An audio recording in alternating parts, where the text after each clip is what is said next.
चलो अब सर बता दो मुझे प्राइमरी प्रोलीन स्ट्रक्चर का ऑफ स्ट्रक्चर प्रोटीन एक जो। बार समझा दीजिए ना।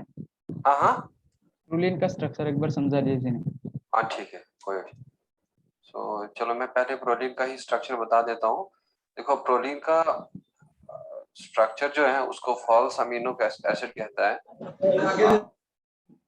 आप लोगों के लिए वो जरूरी याद नहीं रखना है बट मैं थोड़ा समझा देता हूँ। देखो ये है सपोज बीच वाला कार्बन जो अमाइनो एसिड में होता है और ये इस अमाइनो एसिड का COH ग्रुप है और ये इस अमाइनो एसिड का H है और ये इस अमाइनो एसिड का जो है NH2 है।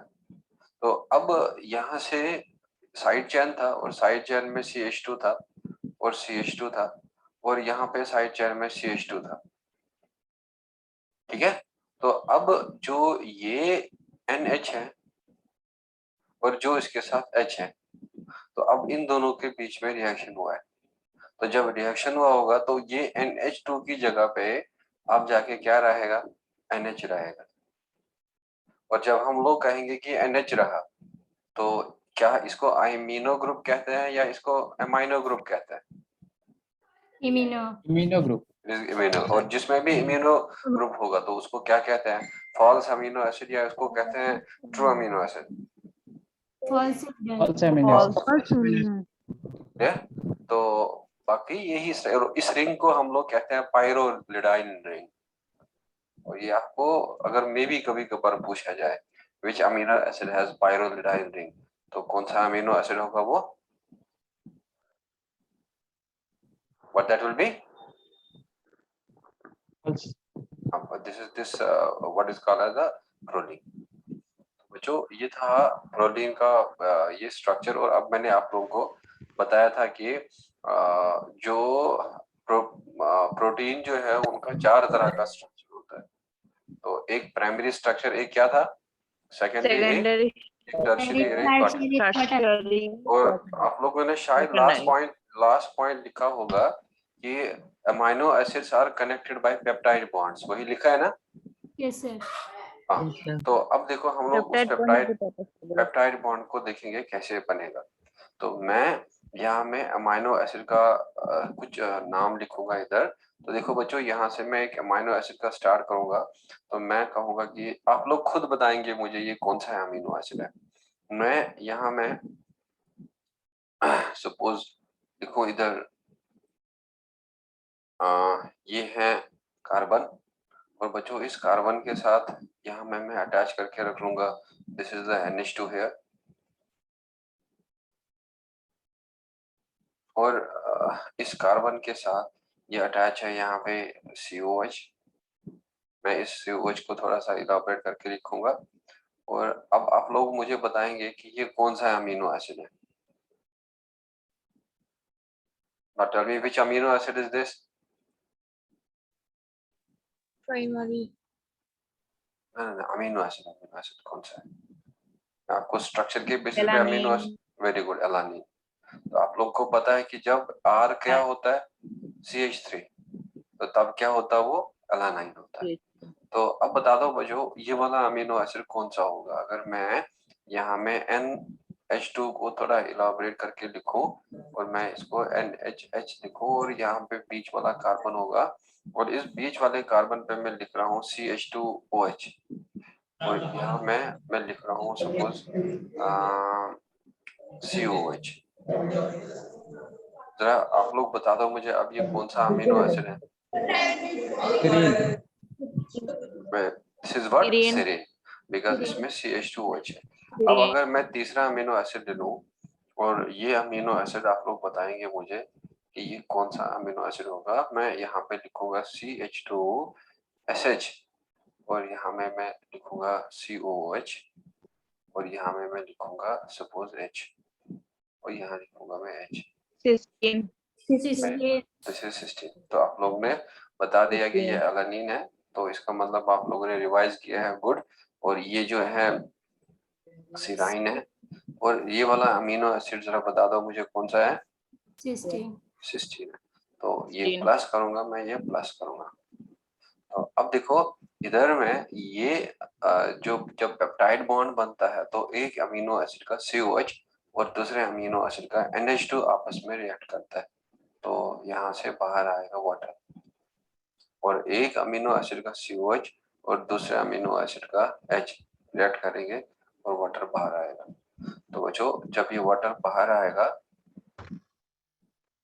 तो क्या कहा था मैंने, पेप्टाइड बॉन्ड जो है किस वजह से बनता है, क्या हाइड्रेशन से या डिहाइड्रेशन से? डिहाइड्रेशन।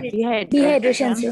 जैसे ग्लाइकोसाइडिक बॉन्ड बना था, तो यहाँ में अब क्या होगा, NH2 और फिर जाके आप लोगों को याद रखना है CH3 और यहाँ में रहेगा C डबल बॉन्ड O, और इसको हम लोग यहाँ N लिखेंगे और यहाँ H, और फिर नेक्स्ट इसका हिस्सा जो अमीनो एसिड का है CH2OH, और यहाँ में इसका C डबल बॉन्ड O रहेगा, और ये C डबल बॉन्ड O इस N के साथ अटैच रहेगा। और बच्चों यहाँ में ऊपर में CH2SH और इधर में रहेगा COOH, और इस H का रहेगा H यहाँ पे, C इसका रहेगा H है, एंड ये होगा H है। तो अब देखो इसमें जो ये बॉन्ड बना, अब बता दो ये वाला बॉन्ड कौन सा बॉन्ड आपको मैंने लास्ट क्लास में बताया था? CONH। पेप्टाइड बॉन्ड, सिर्फ पेप्टाइड। तो दैट मींस ये वाला यहाँ में peptide bond.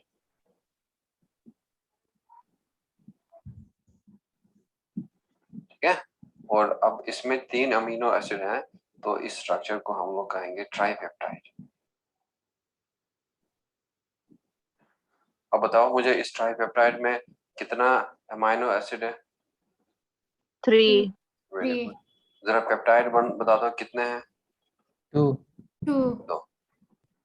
Contain 3 amino acids और इसमें 2 पेप्टाइड बॉन्ड।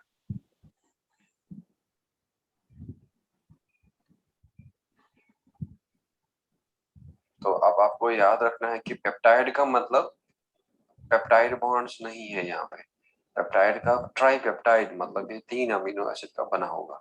तो अब जो ये वाला टर्मिनल है इसको हम लोग कहते हैं एमाइनो टर्मिनल, और बच्चों यह हम इसको कहते हैं एन टर्मिनल, और जो ये वाला टर्मिनल होगा और इसको हम लोग कहते हैं सी टर्मिनल, या इसको कार्बोक्सी टर्मिनल कहते हैं। जरा पॉलीसैकेराइड में लेफ्ट साइड में कौन सा टर्मिनल था?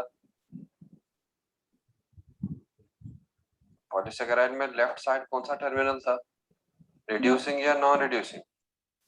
Non reducing. Non reducing. और राइट साइड? रिड्यूसिंग। रिड्यूसिंग। तो अब आप बता दो मुझे प्रोटीन में लेफ्ट साइड में कौन सा टर्मिनल है? Amino terminal. और राइट साइड में क्या है? Carboxy terminal. कार्बोक्सी टर्मिनल, और या इसको सी टर्मिनल कहते हैं।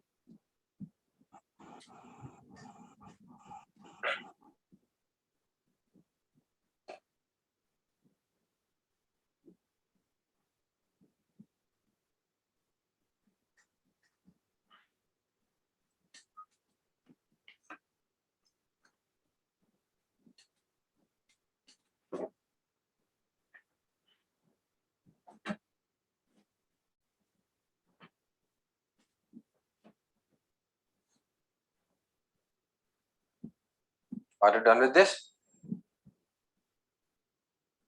No, sir. No, sir.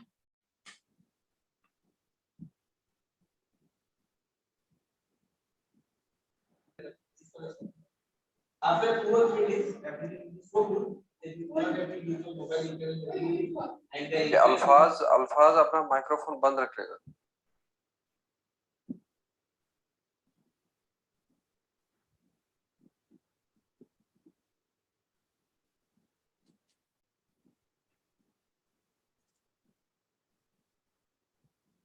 Sir नीचे में CH2SH है क्या? हाँ ये वाला, हाँ यस सर। हाँ ये CH2SH है ये वाला, और ये CH2OH है ये वाला। Okay sir.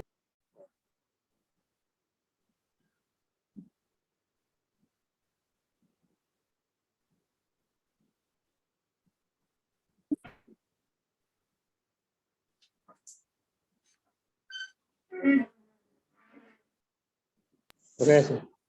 Okay, Are you done with this? Yes, sir.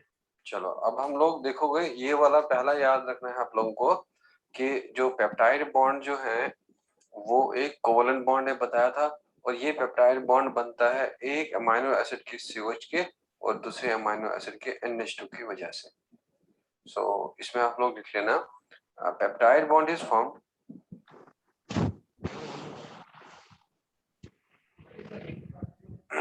peptide bond is formed when COOH of one amino acid reacts with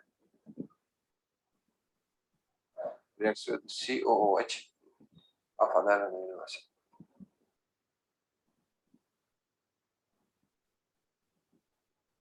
और यहाँ पे आप लिख सकते हैं peptide bond is trans in configuration.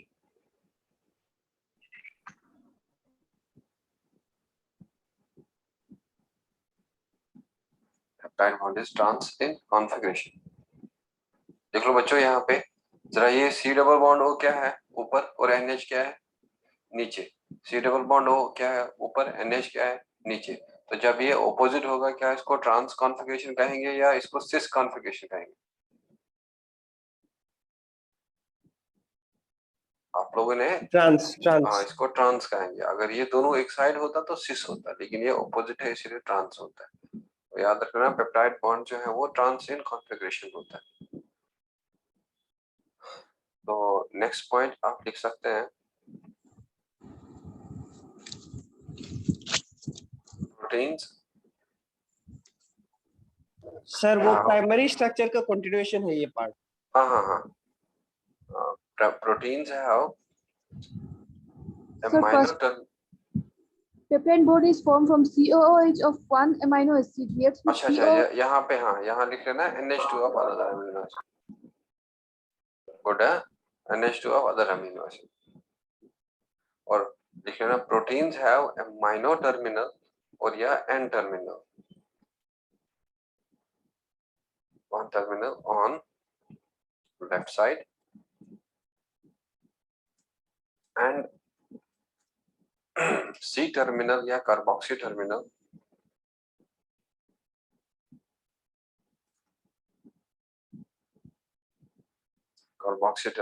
on right side. और बच्चों इस पॉइंट का इंपॉर्टेंट कर देना बिकॉज ये NCERT में प्रेजेंट है।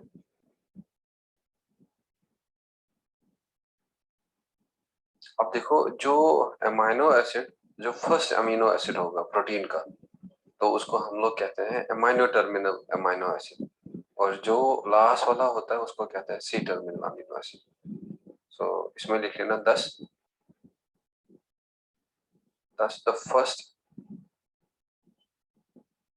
the first amino acid of a protein is called as amino terminal amino acid, and last amino acid is carboxy terminal amino acid.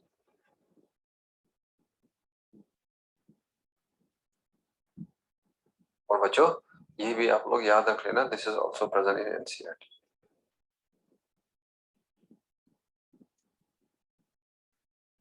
That's the first amino acid of protein is called as amino terminal amino acid, and last amino acid is carboxy terminal amino acid. तो अब देखो यहाँ में अगर first वाला है amino terminal, तो इस अमीनो एसिड को जो ये वाला है और इसको हम लोग कहते हैं अमीनो टर्मिनल अमीनो एसिड, और जो ये लास्ट वाला होगा इसको हम लोग कहते हैं C टर्मिनल अमीनो एसिड। चाहे फोर्थ होता, चाहे फिफ्थ होता, चाहे सिक्स्थ होता, चाहे सेवंथ होगा, और वो लास्ट वाला कहा जाएगा। सो इसमें लिख लेना next point, in a linear peptide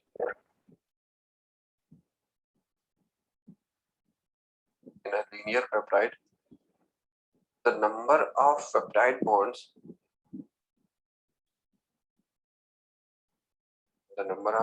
bonds is one less than the total number of amino acid.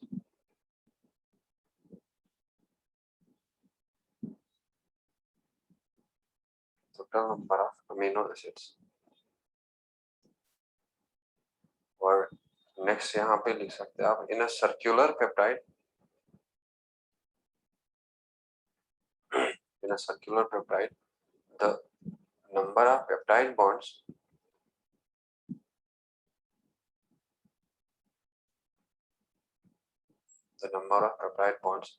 are equal to the number of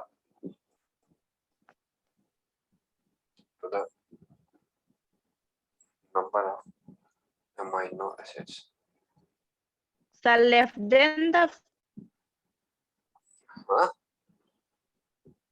left is one left then the इसके बाद क्या है? in a linear peptide the number of peptide bonds is one less, LESS, one less than the total number of amino acids, one less than the total number of amino acids. और इन्हें मैं लिख लेना in a circular peptide the number of peptide bonds are equal to the number of amino acids.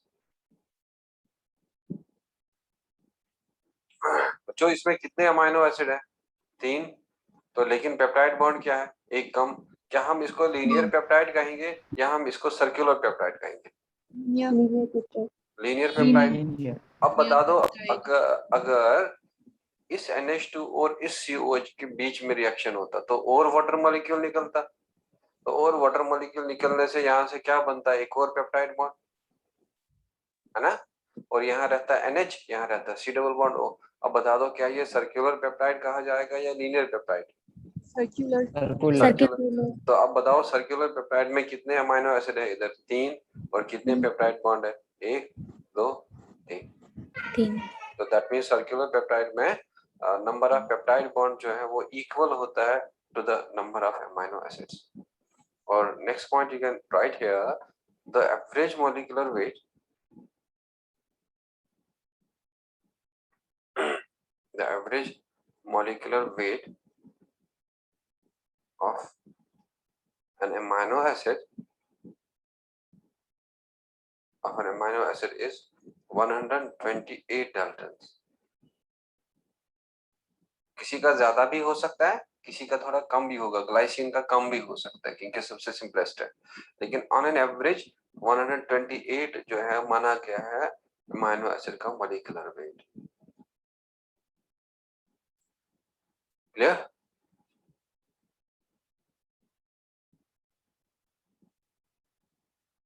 और जब हम लोग amino acid देखेंगे प्रोटीन में, तो अमाइनो एसिड को प्रोटीन के अंदर कहते हैं अमाइनो एसिड रेसिड्यू.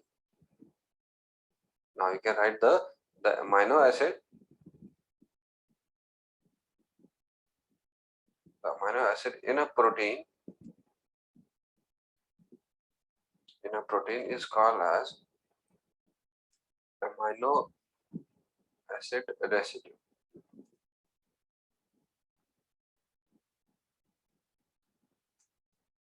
जब भी हम प्रोटीन में कहेंगे अमाइनो एसिड की जगह में एग्जैक्ट वर्ड है अमाइनो एसिड रेसिड्यू. चलो अब मैं इन 3 पॉइंट्स का यूज करूंगा और इन 3 पॉइंट्स को यूज करके मैं आपको एक क्वेश्चन दूंगा, तो आप लोग इसको सॉल्व कर लेना. तो लिखो what will be the molecular weight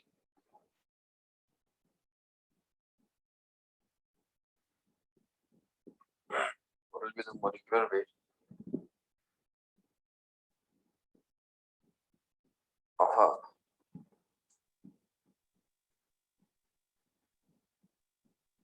linear and circular डेकापेप्टाइड. बच्चों डेकापेप्टाइड मतलब इसमें कितने अमाइनो एसिड रेसिड्यू होंगे?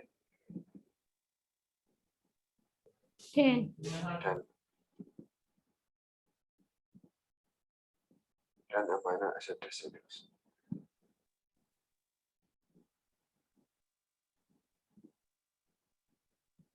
चलो बता दो मुझे क्या होगा लीनियर का भी और क्या होगा सर्कुलर डेकापेप्टाइड का मॉलिक्यूलर वेट.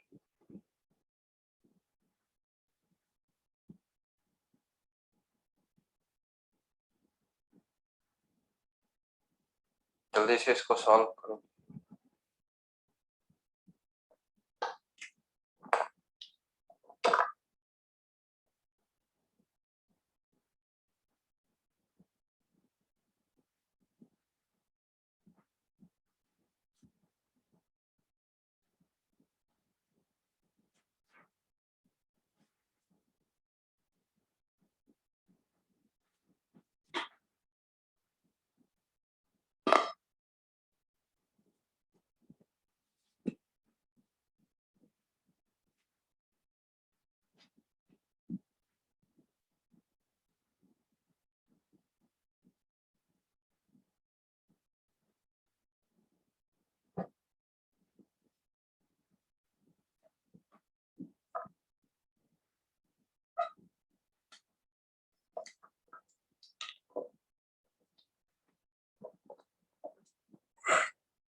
चलो कोई बच्चा 1200 बता रहा है, तो अब देखो बच्चों इधर, ये मैं कहूंगा पहले मॉलिक्यूलर वेट,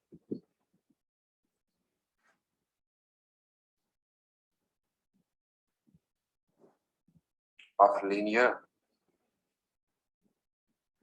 डेकापेप्टाइड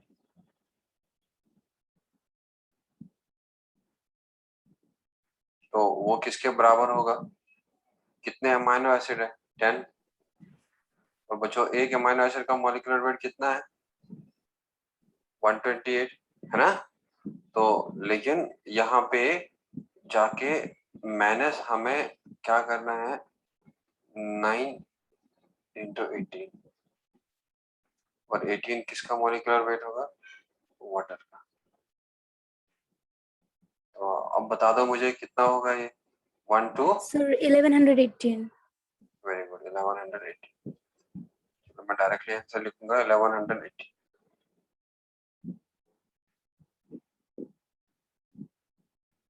इतना ही आएगा ना।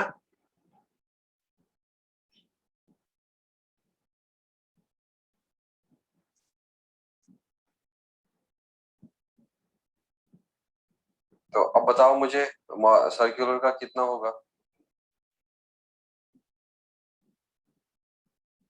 सर्कुलर का कितना होगा,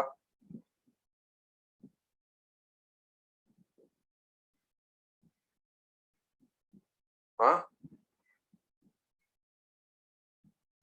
Sir, 1 minute, sir.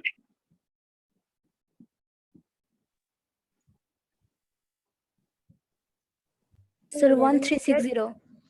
1360। 60. चलो और कोई बच्चा 1460. 1460। चलो बच्चों बता दो मुझे डेकापेप्टाइड में कितने अमाइनो एसिड होंगे 10, और माइनस हमें इस बार क्या करना है, माइनस हमें 9 ही रखना है या -10 करना है, -10 into 18। Sir, 1100. 1100.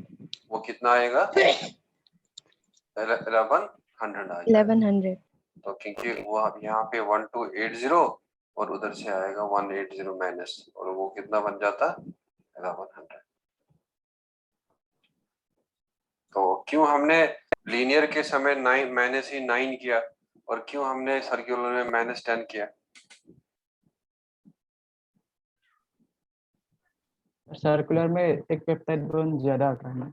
Very good. Circular में जितने अमाइनो एसिड होंगे उतने पेप्टाइड बॉन्ड होंगे, और लीनियर में जितना अमाइनो एसिड होगा एक पेप्टाइड बॉन्ड क्या होता है कम। तो उससे कम। अगर 10 है तो -9, अगर 10 यहाँ है तो -10 ही होगा। इसलिए फिर जाके उसका मॉलिक्यूलर, क्योंकि वाटर मॉलिक्यूल जो है वो पेप्टाइड बॉन्ड के फॉर्मेशन में निकलता है, तो इसीलिए जितना पेप्टाइड बॉन्ड बनेगा उतना वाटर मॉलिक्यूल्स निकल जाएगा। सो ये था रिगार्डिंग, अगर आप लोगों को कभी कभार ऐसा क्वेश्चन आ जाए, ज्यादातर चांसेस केमिस्ट्री में आने का है, बायोलॉजी में चांसेस नहीं है, और या तो हो सकता है आपको मॉलिक्यूलर बायोलॉजी से आए, प्रोटीन सिंथेसिस वगैरह से आए। तो कभी कभार हो सकता है उधर से नम प्रोटीन दिया होगा और बताया जाएगा एक अमाइनो एसिड का मॉलिक्यूलर वेट निकाल दो। तो अगर प्रोटीन का मॉलिक्यूलर वेट दिया है तो डिवाइड बाय किसे करना है 128, तो वहां से एक जो है अमीनो एसिड का निकल जाएगा।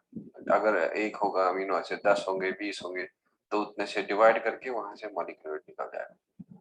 तो ये था रिगार्डिंग लीनियर स्ट्रक्चर के बारे में। तो अब आप लोग याद रख लेना बच्चों, अगर सपोज मैं यहाँ पे आपको बता दूं कि ये एक लीनियर पेप्टाइड है, और ये चलो मैं नेक्स्ट पेज पे बता दूंगा। अब आप लोग एक साइड में क्या लिख लेना, इसी को कंटिन्यू कर लेना प्राइमरी स्ट्रक्चर में। मैं यहाँ पे लिखूंगा name of amino acid chain, और मैं इधर में लिखूंगा नंबर ऑफ अमाइनो एसिड्स।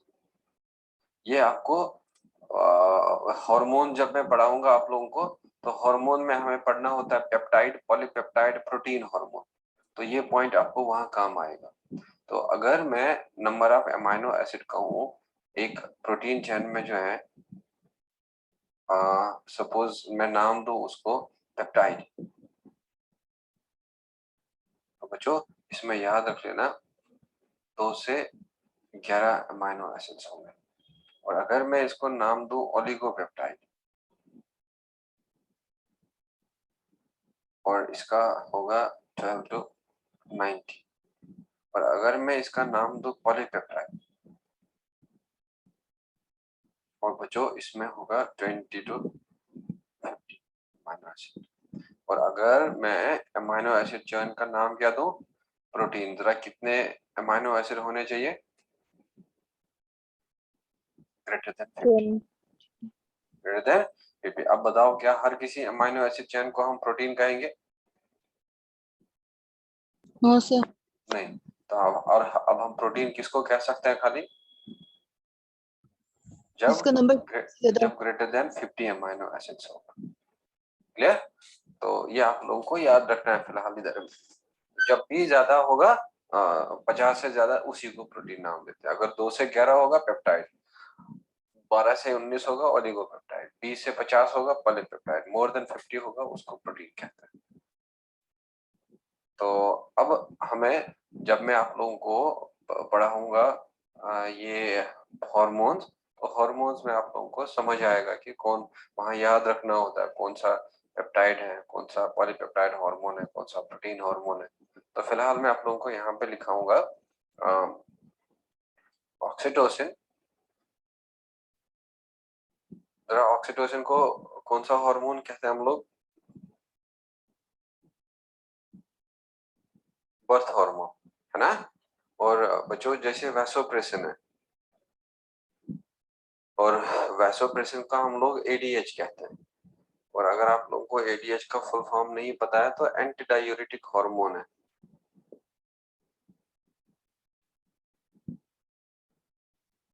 और यू कैन राइट हियर, जैसे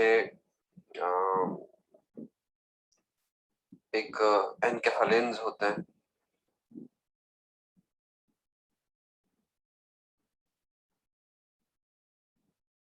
ठीक है, एस्पार्टेम,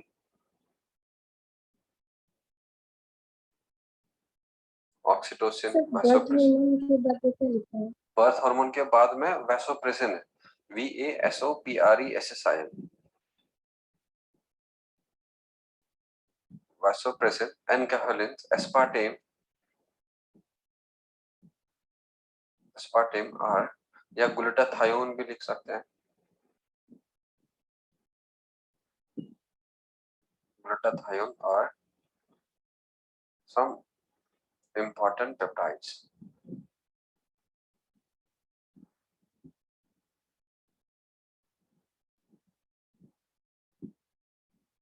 Sorry, important peptides. और इसमें लिख लेना एनकेफेलिन्स,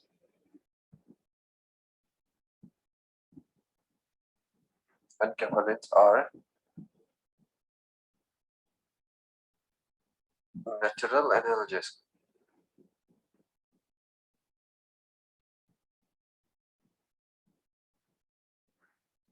Natural analgesics produced in brain.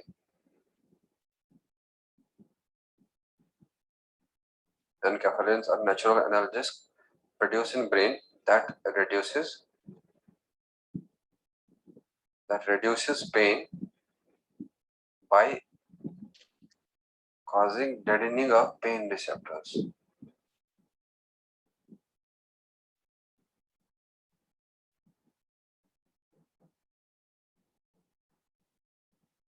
अगर आप लोगों ने देखा होगा, कभी कभार हमारे बॉडी में कभी दर्द होता है, तो या कभी कट लगता है या कुछ और होगा अंदर से इन्फ्लेमेशन वगैरह, तो हम लोगों का बॉडी में ना अंदर से एक हिम्मत होता है दर्द को बर्दाश्त करने का।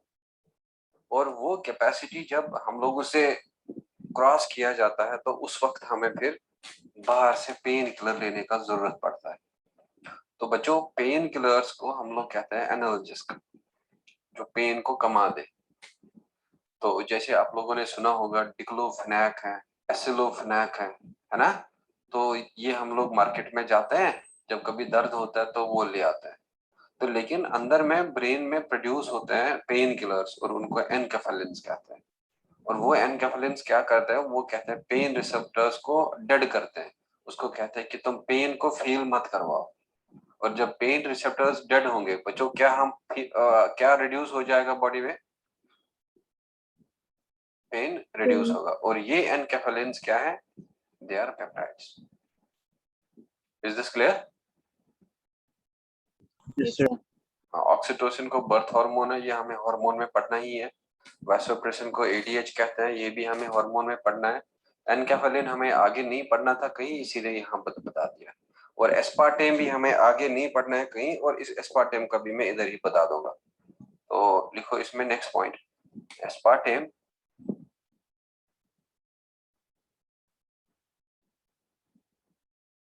aspartame is a dipeptide। और बच्चों इसमें याद रख लेना, एक इसमें एस्पार्टिक एसिड होता है, एस्पार्टेट होता है, और प्लस इसमें फेनिलएलानाइन होता है। हाँ जी, लास्ट पॉइंट फिर से समझाइए। मैं लास्ट पॉइंट दोबारा से समझा देता हूँ। हमारे बॉडी में कभी कभार आप लोग सपोज कभी दांत का दर्द होता है, कभी सर दर्द होता है, तो हम लोग ना बर्दाश्त करते हैं किसी हद तक। लेकिन जब वो बर्दाश्त क्रॉस होता है तो फिर हम मार्केट जाते हैं, दवाई लाते हैं जिसको एनाल्जेसिक कहते हैं, पेन किलर्स कहते हैं। तो फिर वो पेन किलर जैसे डिक्लोफेनाक है, एसिलोफेनाक है, ठीक है, तो वो हमारे बॉडी में पेन को कमा देते हैं। लेकिन हमारे बॉडी में नेचुरल पेन किलर बनता है और उनको कहते हैं एनकेफेलिन्स। और ये ब्रेन में प्रोड्यूस होता है। तो ये एनकेफेलिन कहाँ जाएगा? पेन रिसेप्टर के पास। और पेन रिसेप्टर जब जाएगा, पेन रिसेप्टर को डेड करेगा, और डेड करने के बाद जाके वहां पे पेन फील नहीं होगा। जैसे मैं आप लोगों को ऐसे बता दूं कि जब सर्जरी होता है किसी का, जरा बता दो सर्जरी के समय क्या करते हैं? एनेस्थेटिक यूज करते हैं। सबसे पहले अगर सपोज यहाँ पे ये स्किन है, इसमें सपोज काटा जाएगा, तो हमें पता है कि अगर कोई नाइफ वगैरह लाया जाएगा, काटा जाएगा, वहां दर्द होगा, क्योंकि स्किन में क्या होते हैं? Pain receptor. अगर मैं अपने स्किन को पिंच करूं, वहां दर्द होगा, क्यों? क्योंकि वहां पेन रिसेप्टर ने स्टिमुलस को रिसीव करा। तो इसीलिए पेन रिसेप्टर काम ना करे, हम पहले ही उसमें केमिकल डालते हैं और वो पेन रिसेप्टर डेड हो जाता है, और फिर बंदे का स्किन भी अगर काटा जाएगा उसको पेन ही नहीं फील होगा। तो इसी तरीके से हमारे बॉडी में नेचुरल पेन किलर्स बनता है। जरा बच्चों क्या है वो नेचुरल पेन किलर्स का नाम? एनकेफेलिन्स। और जो पेन रिसेप्टर को डेड करते हैं और इसीलिए पेन फील नहीं करवाते। अब समझ आ गया? तो अब नेक्स्ट पॉइंट लिख लेना, एस्पार्टेम इज अ डाइपेप्टाइड। और किस किस का बना है? एस्पार्टिक एसिड का और फेनिलएलानाइन का। Aspartame is a dipeptide that is sweet in taste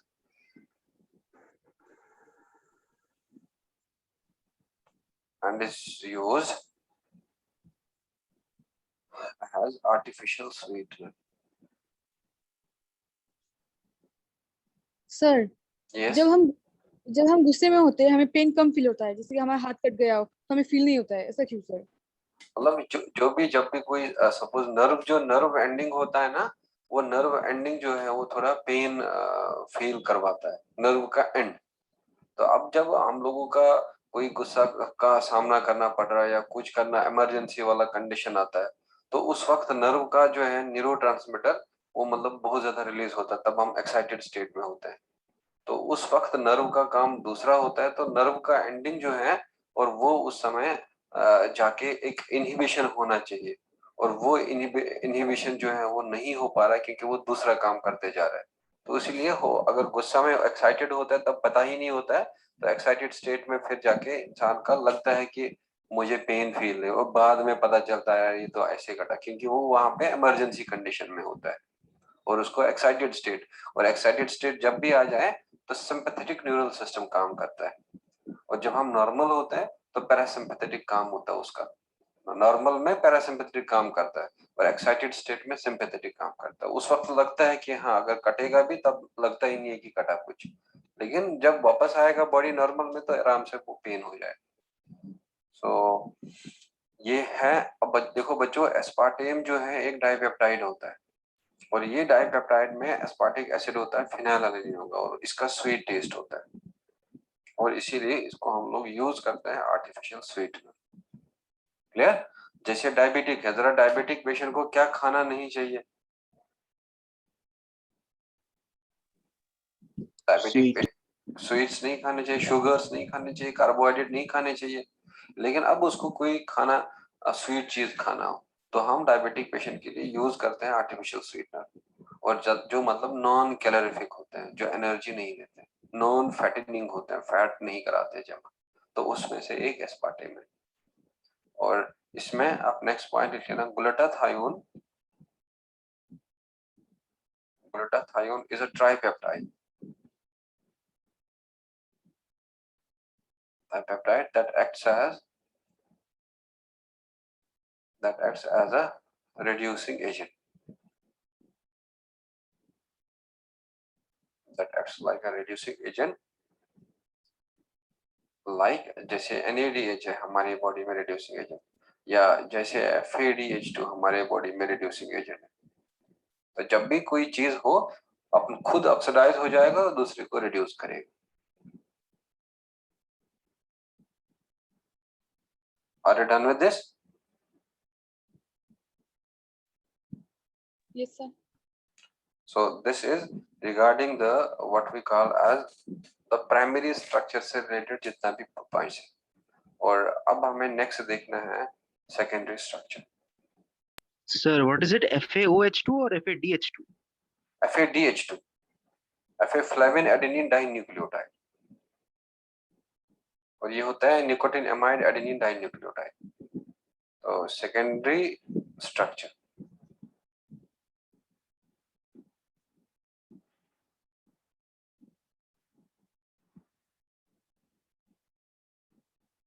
और सेकेंडरी स्ट्रक्चर में लिख लेना, it is two dimensional structure.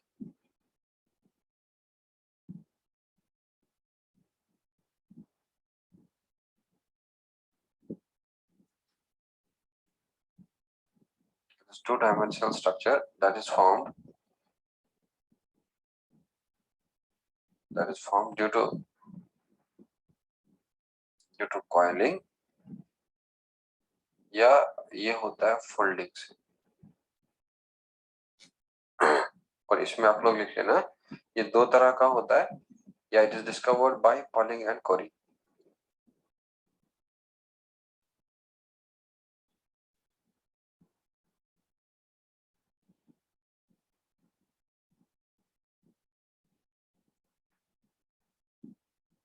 It is discovered by Pauling and Corey.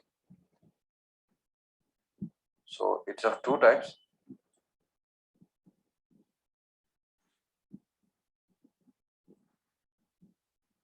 It's of two types, that is alpha helical and beta plated. अब अगर आप लोगों से पूछा जाए पॉलिंग एंड कोरी ने कौन सा पहले डिस्कवर किया है तो क्या कहेंगे?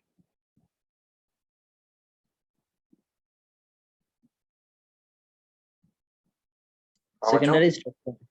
ना, इसमें से सेकेंडरी स्ट्रक्चर दो तरह का है ना,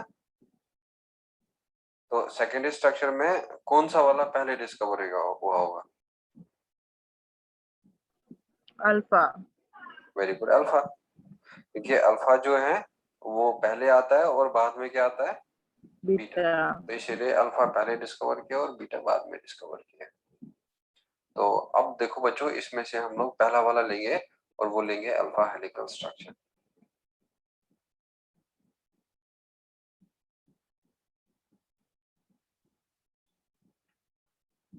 और अल्फा हेलिकल स्ट्रक्चर में लिख लेना, या इसके ब्रैकेट में आप लोग अल्फा हेलिक्स भी लिख सकते हैं।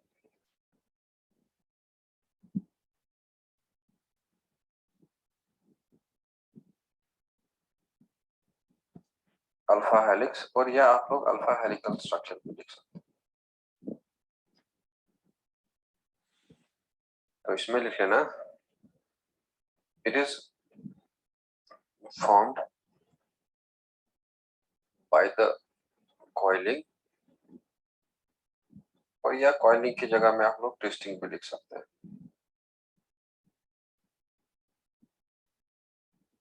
by the coiling or twisting of a protein chain around a common axis.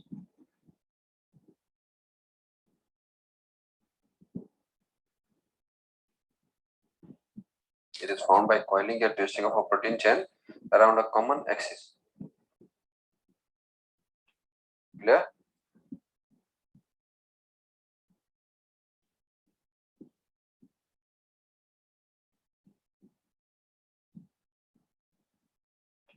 तो अब देख लो बच्चों, ये इसमें स्टेबलाइजेशन जो होता है, it is stable. Sir last point last page वाला खत्म नहीं.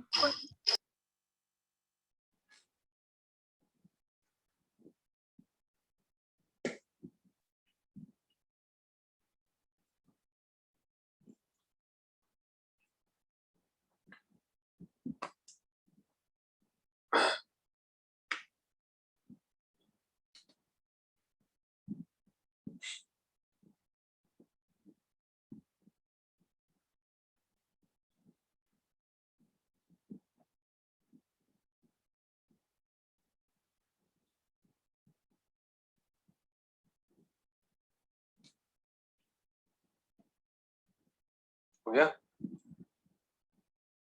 Yes sir. देखो बच्चों, अब यहाँ पे लिख लेना, it is stable due to intramolecular hydrogen bonding.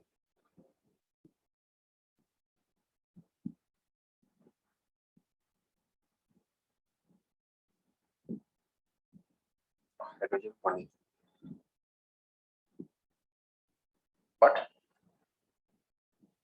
But peptide bonds are also present.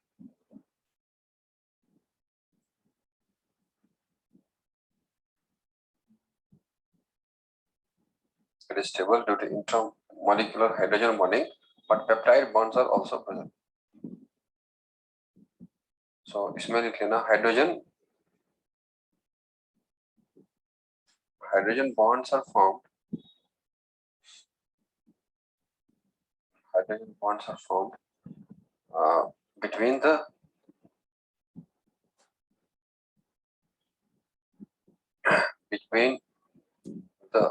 CO and NH. Between the CO and NH of peptide linkage.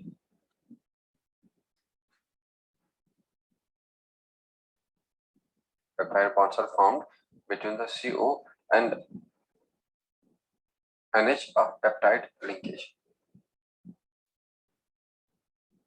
अब देख लो बच्चों, यहाँ पे मैं आपको पहले स्ट्रक्चर बता दूंगा इसके बाद में थोड़ा इसका एक्सप्लेनेशन दूंगा. तो मैं यहाँ पे सपोज एक स्ट्रक्चर लूंगा, यहाँ पे अल्फा हेलिकल स्ट्रक्चर लूंगा, और ये अल्फा हेलिकल स्ट्रक्चर को मैं अब एक इमेजिनरी एक्सिस के चारों तरफ जो है मैं कॉइल करवाऊंगा.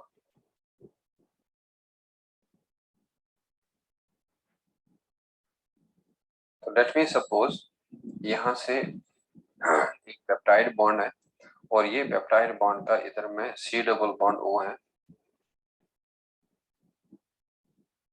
इस पेप्टाइड बॉन्ड में यहाँ में C डबल बॉन्ड O है, और बच्चों यहाँ में सपोज इस पेप्टाइड बॉन्ड का यहाँ में NH है, और यहाँ में एक दूसरा पेप्टाइड बॉन्ड है.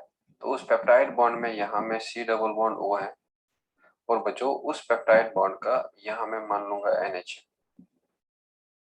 और अब मैं यहाँ पे कहूंगा कि ये एक और पेप्टाइड बॉन्ड है, और ये इसका C डबल बॉन्ड O है, और इस पेप्टाइड बॉन्ड का N जो है वो इधर में है H. अब बता दो ये वाला बॉन्ड कौन सा है? This one. ये कौन सा बॉन्ड है? Peptide bond. तो हम मान लेंगे कि इस चेन में 1000 अमीनो एसिड है, तो मैं मान लूंगा कि ये अमीनो एसिड जो है सपोज नंबर 4th पोजीशन पे है. और अभी आप सीख जाएंगे कि अगर ये 4th पोजीशन पे है ये किस पे होगा, और अगर आप कहेंगे कि ये एक पोजीशन पे होगा, और आप निकाल सकते हैं ये दूसरा वाला किसके पोजीशन पे होगा. अभी मैं आपको सिखाऊंगा कैसे आप निकाल सकते हैं वो. अब देखो ये हाइड्रोजन जो है ये कोवेलेंटली अटैच है नाइट्रोजन के साथ, लेकिन इसके बगल में क्या आया, ऑक्सीजन, दूसरे पेप्टाइड बॉन्ड का। तो ये ऑक्सीजन जो है, you people know, it is more electronegative than what, nitrogen. तो अब ये भी चाहेगा कि मैं हाइड्रोजन को खींचूं, लेकिन अब नाइट्रोजन भी उतना वीक नहीं है, वो उसको छोड़ेगा नहीं। तो अब ये हाइड्रोजन बेचारा पिसेगा बीच में, और इसको ऑक्सीजन भी खींचता रहेगा और वहां से नाइट्रोजन भी नहीं छोड़ेगा। तो अब इन दोनों के बीच में ये शेयरिंग जो हाइड्रोजन हो रहा है, तो इस शेयरिंग ऑफ हाइड्रोजन को आप कौन सा बॉन्ड कहेंगे? Hydrogen bond. हाइड्रोजन बॉन्ड कहेंगे। और अब ये एक ही मॉलिक्यूल है, तो सेम मॉलिक्यूल के अंदर जो हाइड्रोजन बॉन्डिंग होगा बच्चों, क्या कहेंगे उसको? Intramolecular hydrogen bond. Intramolecular hydrogen bond. तो और ये स्ट्रक्चर जो है इसको हम मानेंगे अल्फा हेलिकल स्ट्रक्चर।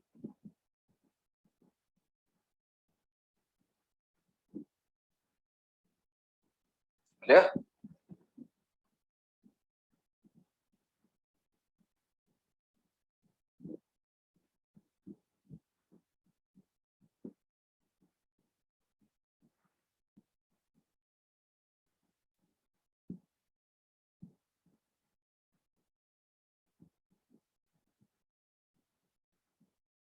तो अब ये भी हाइड्रोजन बॉन्ड है, ये भी हाइड्रोजन बॉन्ड है, और भी हाइड्रोजन बॉन्ड बनता जाएगा और ये कॉइल हो जाएगा, और कॉइल होके बनेगा अल्फा हेलिकल स्ट्रक्चर।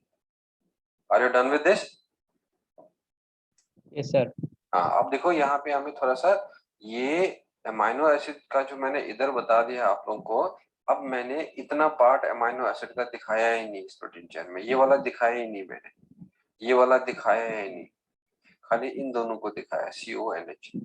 तो ये देखो, इसे कंपेयर कर लो, फिर आपको आराम से ये समझ आ जाएगा। यहाँ देखो, ये मैंने खाली CO और NH दिखाया, दैट मीन्स इस साइड भी अमाइनो एसिड का पार्ट होगा, इस साइड भी अमाइनो एसिड का पार्ट होगा। और कैसा होगा वो अमाइनो एसिड का part? That will be like this. तो अब हमें सीखा है कैसे बनेगा, बस हम लोग अब CONH लेंगे, CONH लेंगे। तो बहुत सारे अमाइनो एसिड का, तो उन्हीं के बीच में जो है वो हाइड्रोजन बॉन्डिंग हो जाएगा। तो अब आप लोग नेक्स्ट पॉइंट लिखिए ना,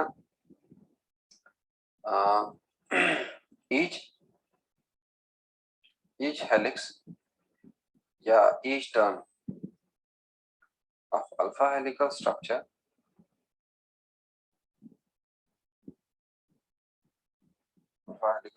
contains 3.6 amino acid.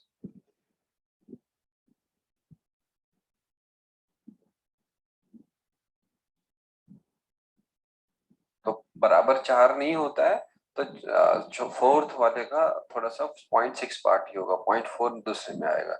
जैसे मैं आप लोगों को कहूं कि ये अगर एक हेलिक्स मानूंगा मैं, तो अब इस एक हेलिक्स में हम लोग याद रख लेंगे कि इसमें 4 अमीनो एसिड होता है। सो ये एक हेलिक्स है या एक टर्न है, तो बच्चों इस हेलिक्स का लगभग आप लोग याद रख लेना 0.54 नैनोमीटर डिस्टेंस होता है, और इसमें लगभग 3 अमाइनो एसिड होंगे फुल, और चौथा वाला 0.6 पार्ट होगा। सपोज एक इधर होगा, दूसरा वाला हम यहाँ पे लेंगे, तीसरा वाला इधर लेंगे, और चौथा वाला इसमें 0.6 होगा, और कुछ होगा नेक्स्ट वाले हेलिक्स में। तो अब कितने अमाइनो एसिड टोटल होते हैं एक हेलिक्स के अंदर?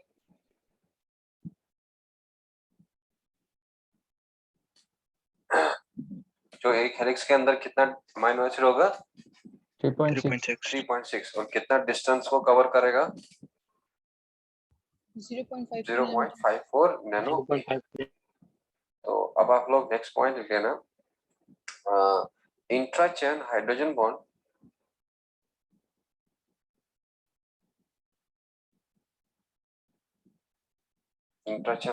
bonds form between the NH group, of each amino acid and the carboxyl group. हाँ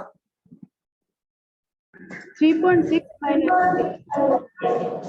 हाँ 3.6 अमाइनो एसिड्स। मतलब वो समझ में नहीं आया। मतलब 3 अमाइनो एसिड पूरा होगा और चौथा अमाइनो एसिड का जो है कितना पार्ट रहता होगा 0.6 और 0.4 किसमें होगा दूसरे वाले हेलिक्स में होगा। मतलब पूरे 4 अमीनो एसिड नहीं होते, आप अप्रोक्सीमेटली कह सकते हैं लेकिन पूरा 4 नहीं होता है और चौथा वाला 0.6 ही पार्ट होता है। Carboxyl group of the amino acid of the amino acid 4 residues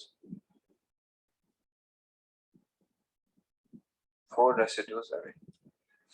Intra-chain hydrogen bonds or intra-chain hydrogen bonds form between NH group of each amino acid and carboxyl group of the amino acid 4 residues away. Clear?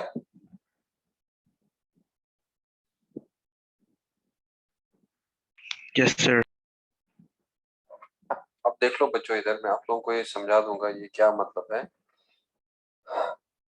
अगर suppose मैं यहाँ पे कहूंगा कि ये एक amino acid है और ये अमाइनो एसिड जो है मान लूंगा मैं C+O है ना।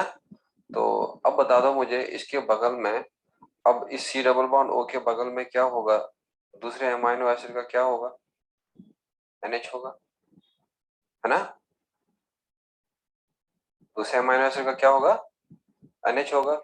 और Yes, यहाँ sir. में जरा बता दो मुझे ये वाला कौन सा होगा, C अल्फा होगा, जो बीच वाला कार्बन होगा। तो मान लेंगे हम ये एक अमाइनो एसिड है और इस साइड से दूसरा अमाइनो एसिड है। तो अब हम लोग कहेंगे कि ये वाला अमाइनो एसिड जो है यहाँ से हम लेंगे दूसरा वाला अमाइनो एसिड और इसको हम लोग C अल्फा, अब बाकी हम लोग शो नहीं करेंगे। तो ये C अल्फा हो गया और फिर जाके दूसरा में और C अल्फा लूंगा और फिर मैं एक और C अल्फा लूंगा। आप लोगों को समझ आ रहा है ना C अल्फा का मतलब क्या है। Yes, sir. हाँ, तो यहाँ मैं अब लूंगा ये NH है और बच्चों इसको मैं यहाँ में दोबारा से C अल्फा लूंगा। अब बताओ मुझे इस C अल्फा के साथ क्या अटैच होगा, C+O और यहाँ से दूसरे अमीनो एसिड का क्या होगा, NH होगा। अब देखो यहाँ पे मैं अगर कहूंगा कि जो ये अमीनो एसिड है, जो ये C अल्फा जो है, इस C अल्फा का अगर मैं नाम दूं ये N है और जो नेक्स्ट वाला होगा ना बच्चों जरा वो क्या होगा N+1, जरा ये क्या होगा N+2, जरा ये क्या होगा N+3, जरा ये वाला क्या होगा N+4। तो दैट मीन्स जो अमीनो एसिड हैं अगर ये पेप्टाइड बॉन्ड बना, अगर ये हाइड्रोजन बॉन्ड बनाएगा, ये उस अमीनो एसिड के साथ हाइड्रोजन बॉन्ड बनाएगा जो इससे 4 अमीनो एसिड रेसिड्यू अवे है। मैं दोबारा जरा ये सेंटेंस पढ़ लो आप ऊपर, intra-chain hydrogen bonds are formed between the NH group of each amino acid and the carbonyl group of the amino acid 4 residues away. तो अगर मैं मानूंगा कि ये N है और 4 अमीनो एसिड अवे ये अपना बना देगा पेप्टाइड बॉन्ड। तो that means N+1, N+2, N+3, N+4। तो अब इस N+4 के ये वाला जो H है अब ये इसके साथ बनाएगा hydrogen bond. Sir C alpha क्या होता है सर, वो दिमाग में नहीं घुस रहा फिर से। हाँ मैं अभी दिखाऊंगा। C अल्फा ये वाला हो गया, ये वाला कहा था ना मैंने आप ओके लोगों सर, को, okay. The carbon atom next to the functional carbon atom is called as C alpha. तो ये वाला क्या होगा C अल्फा, ये वाला क्या होगा C अल्फा। अब समझ गया। Yes sir. हाँ, तो अब देखो यहाँ पे ये जो है अब जाके ये ऑक्सीजन जो है ये अब इसके साथ बना देगा हाइड्रोजन बॉन्ड, इस हाइड्रोजन के साथ। अब बता दो बच्चों ये इस N अमाइनो एसिड ने कितना अवे अमाइनो एसिड बनाया और कितना दूर यानी कि कौन से अमाइनो एसिड के साथ अपना पेप्टाइड बॉन्ड बनाया जो इससे कितना दूर है, 4 अमीनो एसिड्स अवे। अब बता दो मुझे, अगर मैं आप लोगों से कहूं कि जो ये N+4 का जो ये H है, जरा ये किसके साथ हाइड्रोजन बॉन्ड बनाएगा? अगर मैं मानूंगा ये C डबल बॉन्ड O है, ये इसका N है, ये इसका H है, तो ये दूसरे अमीनो एसिड का है। चलो मैं उसको मानूंगा कि वो जरा, अगर ये सपोज दूसरा अमीनो एसिड है तो ये किसके साथ बनाएगा पेप्टाइड बॉन्ड? आप कोई बता सकता है ये वाला N किसके साथ पेप्टाइड बॉन्ड बना सकता है? N+8. N+, अगर ये वाला H, अगर मैं कहूंगा ये पेप्टाइड बॉन्ड बनाएगा, किसके साथ बनाएगा? N+1. N+1 के साथ। गुड। तो दैट मीन्स अगर ये अमीनो एसिड मानेंगे हम, यहाँ पे कोई नंबर है, तो ये 4 अमीनो एसिड अवे अपना पेप्टाइड बॉन्ड बनाएगा। तो अब देखो, गिन लो आप, इसके नेक्स्ट में क्या होगा? ये 1 होगा, ये 2 होगा, ये 3 होगा, ये 4 होगा, और ये H जो है अब इस C डबल बॉन्ड O के O से बनाएगा पेप्टाइड बॉन्ड। अब बता दो बच्चों मुझे, अगर मैं आप लोगों से कहूं कि ये वाला अमीनो एसिड जो इधर है, ये 9th अमीनो एसिड है, जरा ये वाला बता दो मुझे, इस अमीनो एसिड का नंबर क्या होगा? अगर मैं आप लोगों को कहूंगा 12th, sir. 12th. Very good. हाँ, फिर क्या होगा? 10, 11 ना 12 होगा या क्या? अगर ये वाला 9 है, ये वाला 13 होगा, यानी कि 10, 11, 12, 13। अब बता दो मुझे, अगर ये 13th है तो ये वाला कौन सा होगा? अगर ये वाला 17. ये होगा 13 के बाद क्या होगा? 14, 15, 16, 17। अब आप लोग को समझ आ गया ये? Yes, sir. हाँ, तो हर Sir. कोई अमीनो एसिड अपने 4 अमीनो एसिड दूर जो होगा तो उसके साथ पेप्टाइड बॉन्ड बनाएगा। तो अब आप लोग नेक्स्ट पॉइंट लिखेंगे थोड़ा एनसीईआरटी का। तो वो एनसीईआरटी का पॉइंट क्या है? वो ये है कि कहते हैं कि जो अल्फा हेलिकल स्ट्रक्चर जो है, या तो ये लेफ्ट हैंडेड होगा या तो ये राइट हैंडेड होगा। तो इसमें लिख लेना alpha helical structure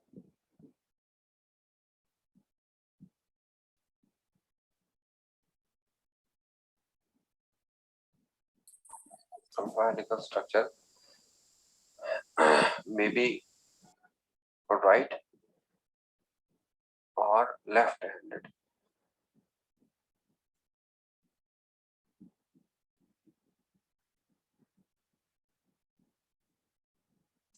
But right-handed is more stable than left-handed.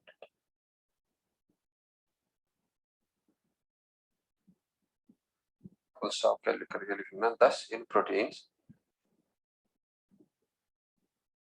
जरा बच्चों, अगर आप लोगों से पूछा जाए अगर प्रोटीन्स में अब कौन सा स्ट्रक्चर प्रेजेंट होगा? Thus in proteins only left वाला होगा या राइट वाला होगा? अगर आप लोगों को एक चूज करना होगा। राइट वाला। Right. Right-handed helices are observed। और ये वाला सेंटेंस जो है ये आपको याद रखना है एनसीईआरटी का।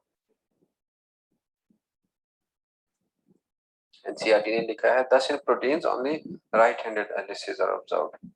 अब क्या होगा ये लेफ्ट-हैंडेड राइट-हैंडेड? ये कोई ये नहीं है, ये मतलब जो आप लोग फिजिक्स में पढ़ते हैं ना, left-handed thumb rule and right-handed thumb rule.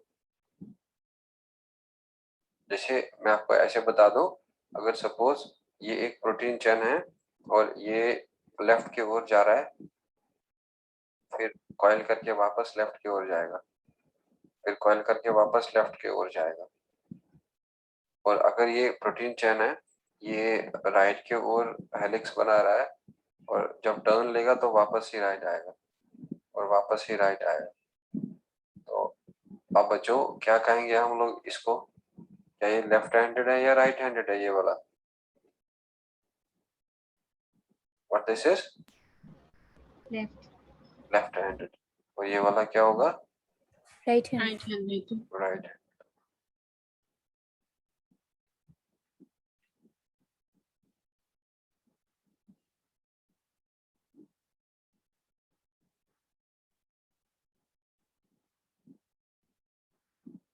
Yeah? So why right is more stable, sir?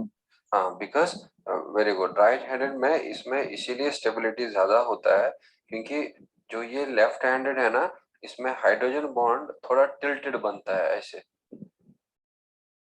मतलब थोड़ा डिस्टेंस पे बनता है और सही भी जो है एंगल नहीं होता है। लेकिन इसमें जो है हाइड्रोजन बॉन्डेड ऐसे ओरिएंटेशन होता है CO का और वो बिल्कुल स्ट्रेट होता है, शॉर्ट डिस्टेंस हो।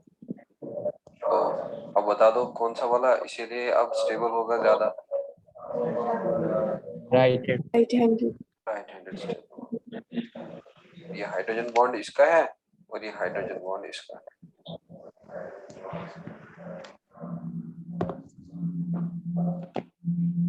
मतलब ऐसे जो आप लोग फिजिक्स में पढ़ते हैं ना, लेफ्ट हैंडेड थंब रूल, अपना थंब ऊपर कर लो और देखो ये कर्ला फिंगर जो है, ये वाला, ये कर्ला फिंगर्स, और जो ये कर्ला फिंगर रहेगा लेफ्ट की ओर, तो आप लोगों को कहना है कि ये लेफ्ट हैंडेड होगा। और थंब रखना है ऊपर और देखना है ये कर्ला फिंगर कैसे रहेगा। देखो ये कर्ला फिंगर ऐसे रह रहा है, तो हम लोग कहेंगे कि ये राइट हैंडेड थंब ऐसे घूमता जाएगा, और ये वाला ऐसे रहेगा, ऐसे घूमता जाएगा। तो इसी को हम लोग कहते हैं left handed and right handed thumb. तो ये था regarding left handed alpha helical structure के बारे में। अब हमने लिखना है वो एक प्रोटीन्स जिनका अल्फा हेलिकल स्ट्रक्चर होता है। तो अब सब हेडिंग कर लेना वहां में, examples of proteins possessing alpha helical structure।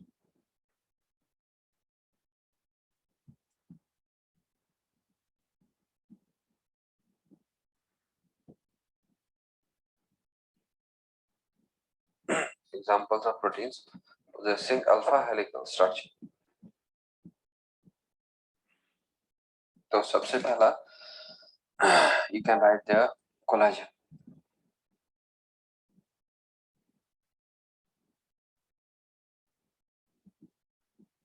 तो बच्चों कोलाजन में आप लोग पहला पॉइंट लिख लेना। पहला मैं एनसीईआरटी का ही पॉइंट लिखूंगा, तो ताकि उसका आप ज्यादा प्रायोरिटी देंगे। इट इज द मोस्ट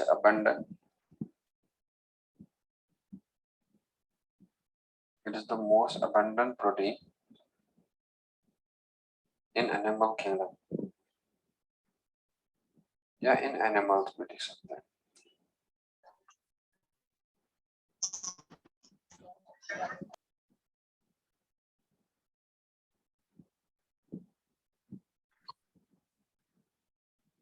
जरा आप लोग बता दो मुझे, एक प्रोटोप्लाज्म ऑफ सेल में सबसे अबंडेंट कौन सा कंपाउंड होता है, कौन सा बायोमोलिक्यूल होता है? प्रोटीन। प्रोटीन है। तो अब बताओ मुझे, होल बायोस्फीयर में सबसे अबंडेंट ऑर्गेनिक मॉलिक्यूल कौन सा है? रूबिस्को। है ना, होल बायोस्फीयर पे कौन सा ऑर्गेनिक मॉलिक्यूल सबसे अबंडेंट है? Cellulose. सेल्यूलोज। जरा second abundant organic molecule on the whole biosphere? Chitin. Chitin. अब बता दो एनिमल किंगडम में सबसे अबंडेंट प्रोटीन कौन सा है? कोलाजन। और एक बच्चा बोल रहा था रूबिस्को, वो सबसे अबंडेंट प्रोटीन होता है होल बायोस्फीयर, रूबिस्को। तो अब इसमें लिख लेना next point, it is present in the matrix, या उसको ग्राउंड सब्सटेंस भी कहते हैं हम लोग।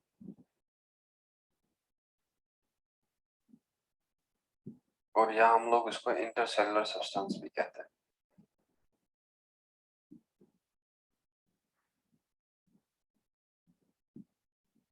Intercellular substance of connective tissue.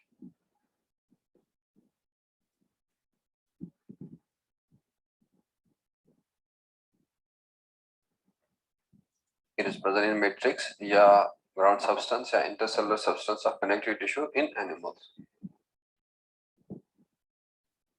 तो इसीलिए ये सबसे फिर ज्यादा प्रोटीन हो जाता है एनिमल्स में, एनिमल किंगडम में। तो बच्चों नेक्स्ट पॉइंट लिख लेना, it is only triple helical structure. It is only It is the it is the only protein. It is the only protein having triple helical structure.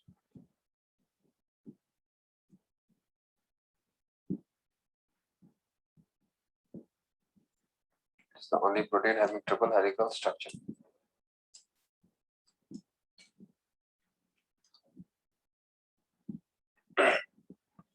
It is the only protein having triple helical structure. And yeah, इसे लिखना Ramachandran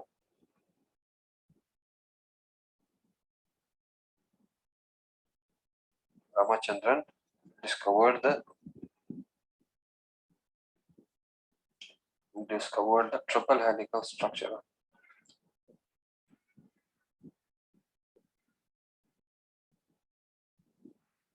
Triple helical structure of collagen. और जब आप लोग cell biology खोलेंगे ना NCERT में, तो सेल बायोलॉजी के स्टार्टिंग में, और ये एनसीईआरटी ने लिखा है।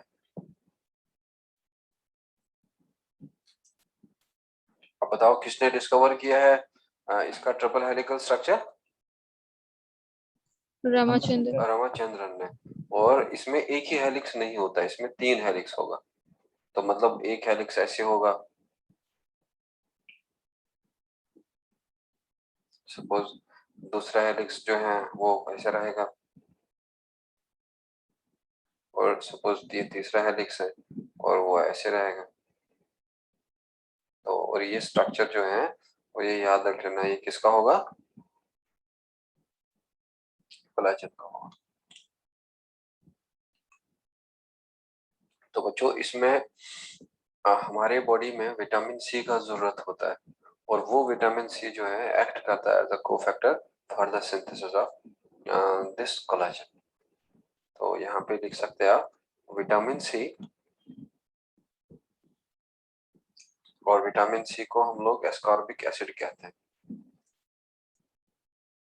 Vitamin C acts as cofactor for the synthesis of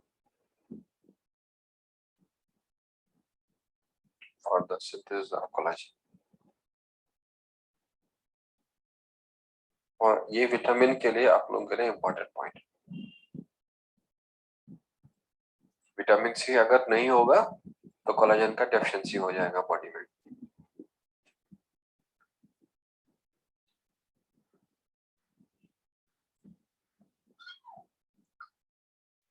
Are you done with this?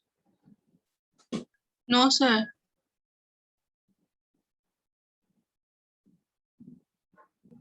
Yes, sir.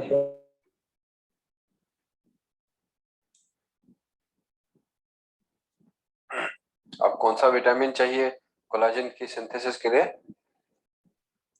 Vitamin C. Vitamin C. तो बच्चों नेक्स्ट वाला पॉइंट जो है लिख लेना आप, deficiency of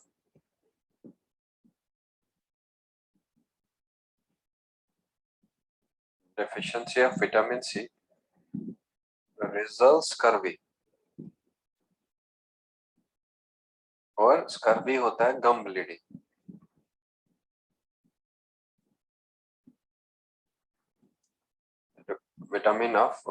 deficiency of vitamin C results scurvy as non-functional collagen is produced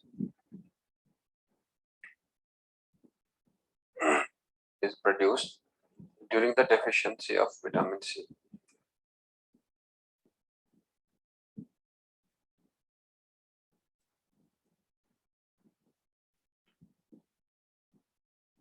बच्चों जो हम लोगों का ब्लड वेसल है ना, अगर सपोज ये ब्लड वेसल है और ये ब्लड वेसल कनेक्टिव टिश्यू में होता है, तो इसी ब्लड वेसल को चारों तरफ अब कनेक्टिव टिश्यू का मैट्रिक्स घेर लेगा और इस ब्लड वेसल को कंपैक्ट रख लेगा। तो इसीलिए ब्लड वेसल से लीकेज नहीं होगा जब उसका कनेक्टिव टिश्यू का मैट्रिक्स चारों तरफ से घेर लेगा। लेकिन किसका डेफिशिएंसी हो रहा है? विटामिन सी का। तो अब विटामिन सी की डेफिशिएंसी से कोलेजन जो है वो अच्छा नहीं बनेगा, और वो लूज रहेगा, वो कंपैक्ट अरेंजमेंट नहीं देगा, वो लूज अरेंजमेंट रहेगा ब्लड वेसल्स। और अब जाके उधर से आराम से ब्लड लीक होगा और वो ब्लड जो है गम से बाहर आता है। और जब गम से लीक होगा ब्लड तो क्या कहते हैं उस कंडीशन को? स्कर्वी कहते हैं, मतलब गम ब्लीडिंग होता है। तो ये 2 पॉइंट याद रखना, एक तो इसका कोफैक्टर है विटामिन सी और सिंथेसिस के लिए, और प्लस अगर विटामिन सी का डेफिशिएंसी होगा उसे स्कर्वी हो जाता है।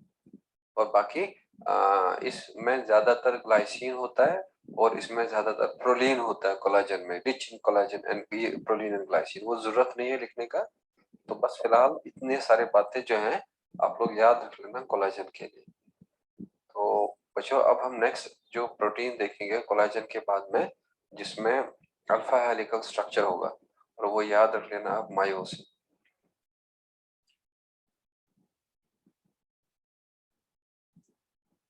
और मायोसिन में लिख लेना it is a contractile protein.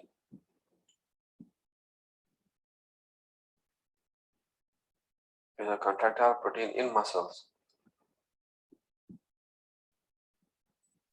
that has double helical. There has double helical tail, या double helical tail भी लिख सकते हैं, या double helices भी लिख सकते हैं। और जब मैं आपको आगे मसल कंट्रैक्शन बता दूंगा तो वहां मैं आप लोगों को ऐसे बता दूंगा कि ये सपोज इसका हेड होता है और ये इसका टेल होता है, और ये टेल जो है अब दूसरा इसका यूनिट होगा, और वो भी टेल उसका हेलिक्स होगा। और बच्चों वो दोनों यहाँ में एक डबल हेलिकल ये बनाते जाएंगे।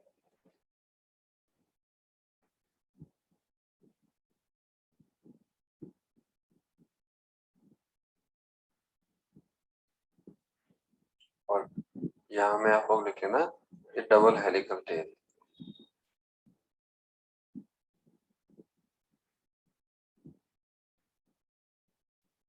सर ये जो फर्स्ट पॉइंट वाला समझा। हाँ, ये मसल जब हम लोग का मसल कॉन्ट्रैक्ट होता है ना तो उसमें काम आता है मायोसिन, ठीक है। और इस मायोसिन के अंदर जब हम देखेंगे तो टेल होता है, और वो टेल लेकिन डबल हेलिकल होता है, वो उसके 2 हेलिक्सेस होते हैं। और जो मसल को कंट्रैक्ट करवाता है वो 2 प्रोटीन होता है, एक मायोसिन, दूसरे का नाम क्या है, एक्टिन। और ये मायोसिन में भी हेलिकल स्ट्रक्चर होगा। और अब आप लोग तीसरा लिख लेना यहाँ पे, tropomyosin.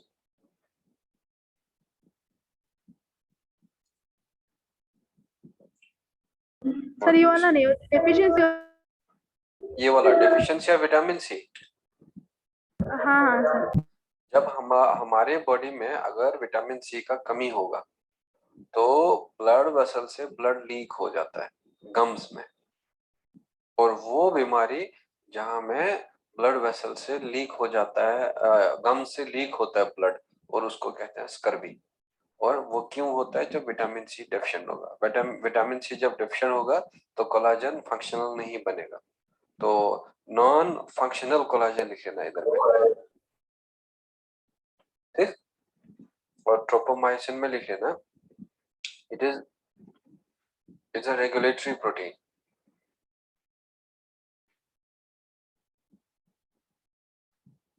It's a regulatory protein in muscles that has double helical structure.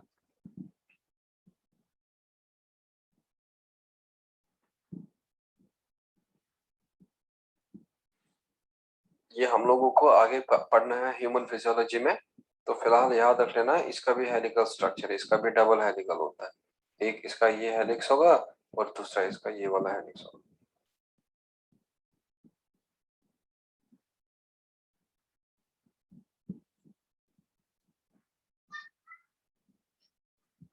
Done.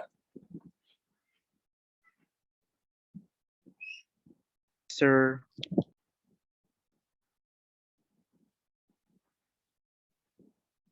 So collagen का भी अल्फा हेलिकल स्ट्रक्चर, मायोसिन का भी, ट्रोपोमायोसिन का भी, और लास्ट वाला जो एग्जांपल लिख लेना उधर में वो लिख लेना keratin.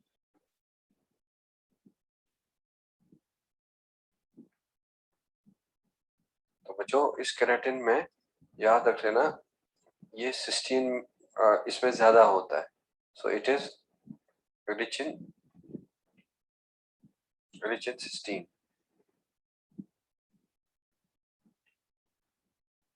and is hard protein.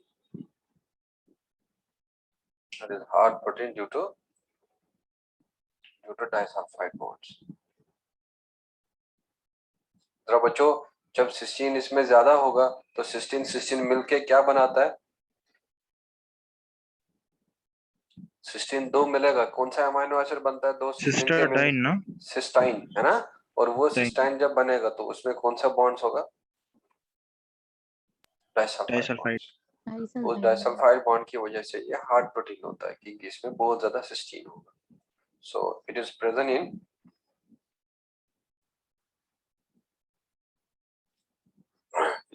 In hair.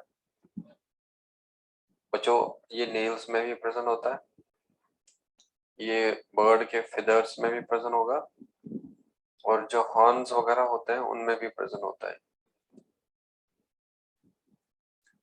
It's present in hair, nails, feather, horns.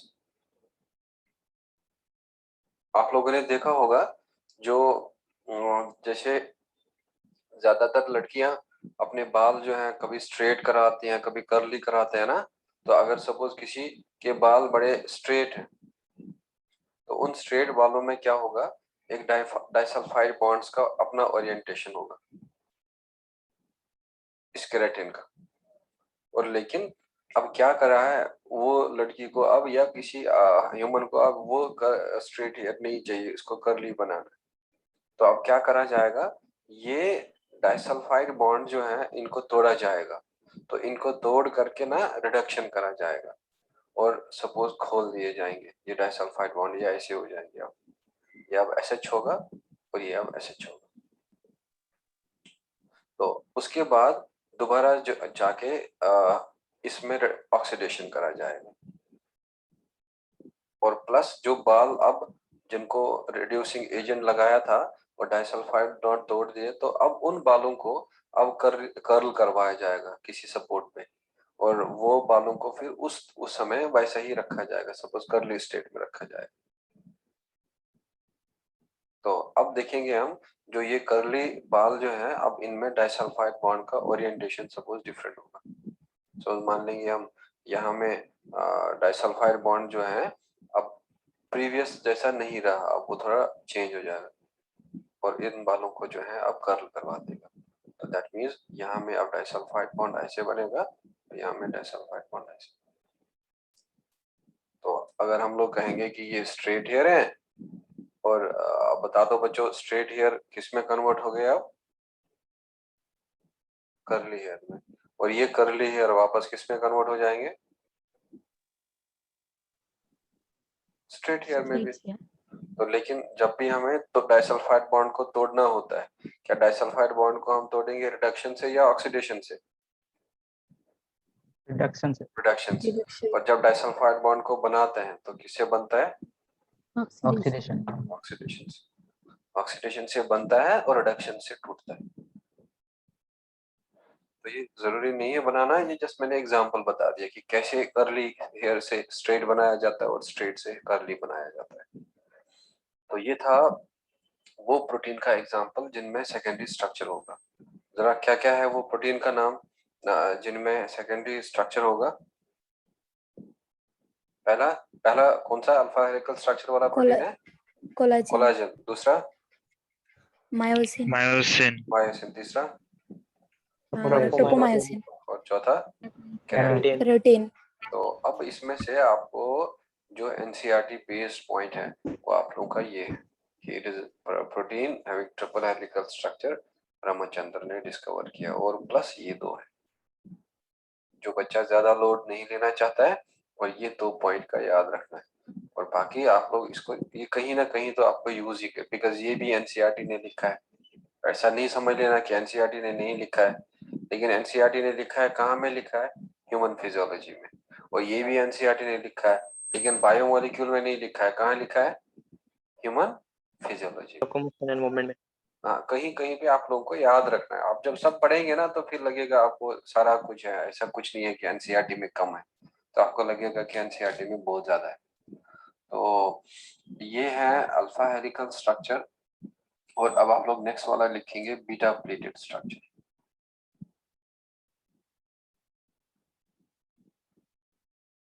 और बीटा प्लेटेड स्ट्रक्चर को हम लोग बीटा प्लेट भी कहते हैं।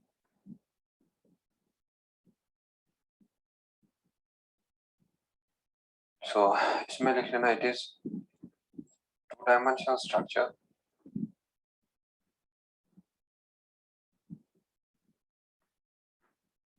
2-dimensional structure that is formed by the folding of protein chain.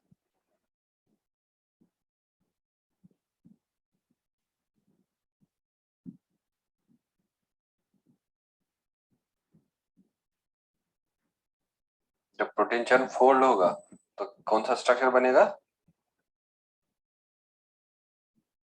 Beta pleated structure बनेगा। Pleated structure.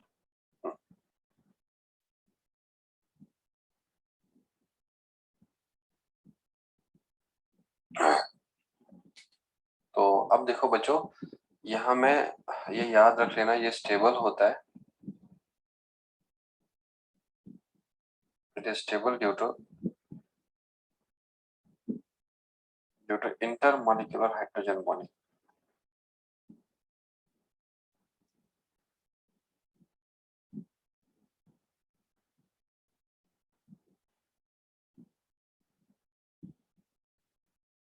और लेकिन ऐसा नहीं सोचना आप कि पेप्टाइड बॉन्ड नहीं होगा, पेप्टाइड बॉन्ड्स भी प्रेजेंट होता है, but peptide bonds are also present.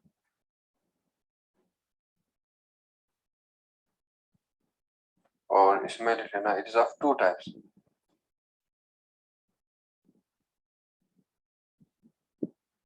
एक तो इसमें एंटी पैरेलल बीटा शीट होता है, और बच्चों दूसरा वाला जो है वो पैरेलल बीटा शीट होता है। It's of 2 types, that is anti parallel and parallel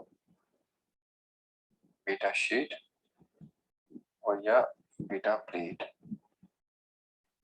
और जो ये एंटी पैरेलल होता है ये स्टेबल होता है। देखो anti parallel beta sheet is more stable than the parallel beta sheet.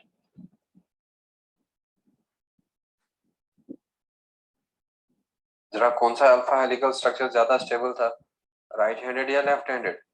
Right handed. Right handed. और यहाँ में कौन सा बीटा स्ट्रक्चर ज्यादा स्टेबल होता है? Anti parallel. एंटी पैरेलल और पैरेलल बीटा शीट होता है। अगर चेन प्रोटीन चेन का N N N N N terminal एक साइड होगा, सी सी सी टर्मिनल एक साइड होगा तो कहते हैं पैरेलल। और अगर एन एक साइड होगा और सी और फिर उसके बगल में और सी और एन ऑपोजिट में होगा तो उसको कहते हैं एंटी पैरेलल बीटा शीट। वो मैं आपको नेक्स्ट क्लास में बता दूंगा। तो फिलहाल आप लोग रिवाइज करते रहना, और जितना खत्म हो जाएगा हम लोग का, आप लोगों का टेस्ट में होगा वो। और नोट्स वगैरह को ढंग से रिवाइज करना और क्वेश्चंस भी सॉल्व करते रहना, तो मार्क्स वगैरह अच्छा आना चाहिए। जो बच्चा तैयारी करेगा तो मतलब वो अपने आप को कॉन्फिडेंस धीरे धीरे उसका इंक्रीज भी हो जाएगा। और जो एक बार पढ़ेगा और वो अपने आप को मोटिवेट करेगा दूसरे बार भी पढ़ने के लिए। और जो एक बार स्टार्ट ही नहीं करेगा कभी पढ़ना तो उसका हर दिन वैसे ही जाएगा। तो इसीलिए जो बच्चा अभी स्टार्ट नहीं कर रहा है सेल्फ स्टडी, तो मेरा रिक्वेस्ट है उससे वो सेल्फ स्टडी करें एक बार, और देखो खुद ब खुद वो दूसरी बार, तीसरी बार, चौथी बार, पांचवी बार करता जाए। तो जब आप लोग 10 to 15 टाइम्स चीजों को रिकॉल करते जाएंगे तो आप लोगों को 90 से 100% तक याद रहेगा। और 0% या मे बी 10% भूल जाएगा, लेकिन 90% कम से कम याद रहेगा। तो उससे आप लोगों का नीट इजीली क्वालिफाई हो जाएगा। Now, is there any doubt? चलो, I will end this meeting. Take care. Sir Yes? Zwitter ion insoluble क्यों होता है सर? हाँ, क्योंकि ज्विटर आयन में नेट चार्ज 0 है ना। तो अब देखो Yes, sir. अगर NH3 पॉजिटिव होता और यहाँ में CO नेगेटिव होता तो पॉजिटिव चार्ज नेगेटिव चार्ज क्या हो रहा है, कैंसल। तो अब वाटर में वो चीज सॉल्युबल होगा और जिसका क्या होगा, पोलैरिटी होगा। और अगर पॉजिटिव चार्ज होता तो रिएक्ट करता, नेगेटिव चार्ज होगा, लेकिन अब इन दोनों का एक दूसरे के साथ कैंसल इफेक्ट हो जाएगा, तो इस वजह से ये वाटर में सॉल्युबल नहीं होता और ये वाटर में क्या बन जाता है, इनसॉल्युबल बन जाएगा। ठीक। Okay, sir sir. Vaso Thank you. Constrictor का मतलब क्या होता है? हाँ, वैसो कंस्ट्रिक्टर का मतलब? वैसो कंस्ट्रिक्टर का मतलब होता है जो ब्लड वेसल को कंस्ट्रिक्ट करे। अगर सपोज ये हम लोगों का ब्लड वेसल है और ये ब्लड वेसल नॉर्मल ऐसा है, कभी कभार उसको खुलना पड़ता है और ब्लड सेल्स को अलाउ करना पड़ता है कि बाहर आ जाओ, टिश्यूज में एंटीजन आया है, तो अब देखो डायलेट हो गया, तो जो डायलेट कराएगा उसको वैसोडायलेटर कहता है। और फिर उसके बाद अगर ये डायलेट ही रहे, सारा ब्लड टिश्यूज में लीक होगा और बंदा मर जाएगा। तो इसीलिए इस ब्लड वेसल को दोबारा क्या करना पड़ेगा, कंस्ट्रिक्ट करना पड़ेगा। और जो ब्लड वेसल को कंस्ट्रिक्ट करता है उसको क्या कहते हैं, वैसो कंस्ट्रिक्टर। वैसोकंस्ट्रिक्टर। और जो ब्लड वेसल को डायलेट करता है उसको कहते हैं वैसोडायलेटर। हिस्टामिन वैसोडायलेटर है, सेरोटोनिन वैसोकंस्ट्रिक्टर है। चलो, should I end the meeting? Okay. चलो, take care, हाँ?